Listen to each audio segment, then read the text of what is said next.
Dear learner, in earlier videos we have seen how to solve the numerics at the time of retirement or death of a partner, and we are making them payment either by loan or by cash. But here we are going to see the question when the amount which is payable to the retiring partner or deceased partner in installment, then how to calculate the installment amount and how to calculate the interest on it, and how to pay the amount to the what amount is to be paid to the deceased partner or retiring partner. Now let us see one basic sum. Arminder, Mahinder and Joginder are the partners in a firm. Mahinder retires from the firm. On his date of retirement 60,000 becomes due to him. यहाँ पे directly आपको 60,000 दे ही दिया है कि 60,000 उसको payable हो रहा है after making all the adjustments. Amrinder and Joginder promised to pay him in installment. Installment में पेमेंट करें every year at the end of the year. At the end of the year उसको payment करेंगे. To which he agreed, यानी कि जो जोगिंदर है, महेंद्र है, जो रिटायर हो रहा है, उसने अग्री कर दिया कि भाई ठीक है मैं इंस्टॉलमेंट में लेने के लिए तैयार हूँ. Prepare Mahendra's loan account in case of payment is made in 4 annual instalment. ये आपको क्वेश्चन में दिया ही होगा, कैसे कितने इंस्टॉलमेंट में पेमेंट कर रहे हैं, राइट, वो आपको क्वेश्चन में दिया होगा.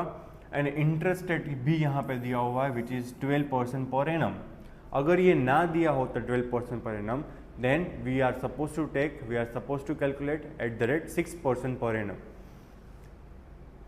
यहाँ पे दिया है ऑन अनपेड बैलेंस, तो ये भी आपको ध्यान रखना है, जो भी क्लोजिंग बैलेंस होगा उसके ऊपर ही कैलकुलेट होगा. तो first of all Mahinder's capital account हमें कितना देना है, 60,000 देना है. 60,000 डिवाइडेड बाय 4 करेंगे. 60,000 divided by 4 it comes to 15,000 के 4 इंस्टॉलमेंट. डिवाइड बाई 4 क्यों किया है, बिकॉज 4 इंस्टॉलमेंट में, 4 ईयरली इंस्टॉलमेंट में हमें पेमेंट करना है, तो 15,000 का एक इंस्टॉलमेंट आया. अभी इंटरेस्ट जो कैलकुलेट करना है वो रिमेनिंग पेंडिंग अमाउंट पे करना है. तो अभी फर्स्ट ईयर पे कितनी पेंडिंग अमाउंट है, 60,000, उसका 12%, 60,000 का 12% पूरे साल का, तो कितना आएगा 7,200.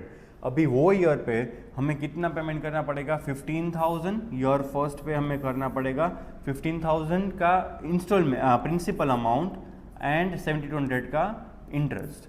तो टोटल अमाउंट 22,200 हमें पे करनी है, राइट.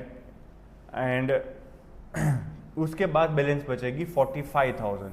यहाँ पे देखो 60,000 में से 15,000 हमने पे कर दिया, तो अभी कितना बचा, ओनली 45,000.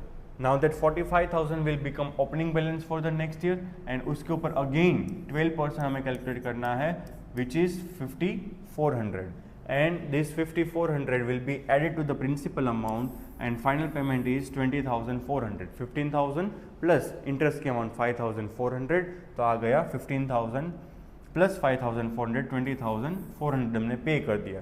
तो अभी क्लोजिंग बचा कितना, 30,000. 30,000 will be transferred to the next year, third year.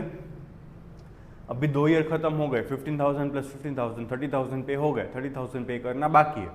30,000 के ऊपर हम 12% फिर से पूरे साल का इंटरेस्ट लगाएंगे, तो आएगा 3,600. एंड 33,600 में से 15,000 प्लस 3,600 हम माइनस कर देंगे 80,600, तो बचेगा 15,000. अभी लास्ट इंस्टॉलमेंट 3 साल खत्म हो गए, 45,000 हमने पे कर दिया, बाकी का 15,000 अभी पे करना बाकी है.